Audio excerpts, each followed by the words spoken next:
গোপালে দ্বিতীয় পর্ব তুলসীমালা জপের ভক্তি কাহিনী।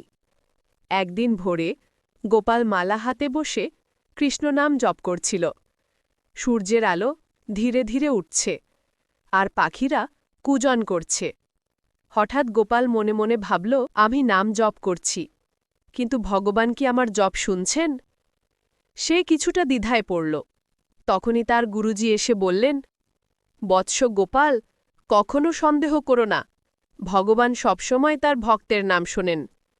তোমার প্রতিটি জপ, প্রতিটি শ্বাস তার কাছে পৌঁছে যায়। তুমি শুধু নিষ্কলুষ মনে জপ চালিয়ে যাও। গুরুজির কথা শুনে গোপালের মন আনন্দে ভরে গেল। সে আরও দৃঢ় সংকল্প করল, নিয়মিত মালা জপ করবে। সেদিন থেকে গোপাল প্রতিদিন ভোরে, দুপুরে আর সন্ধ্যায় ভগবান শ্রীকৃষ্ণের নাম জপ করতে লাগল। ধীরে ধীরে তার মন শান্ত, হৃদয় আনন্দময় হয়ে উঠল। গ্রামের লোকেরা অবাক হয়ে দেখল, গোপালের মুখে এক অদ্ভুত শান্তির আভা ঝলমল করছে। গ্রামের লোকেরা বলল, দেখো, গোপাল কৃষ্ণনাম জপ করতে করতে কেমন আলোকিত হয়ে উঠেছে।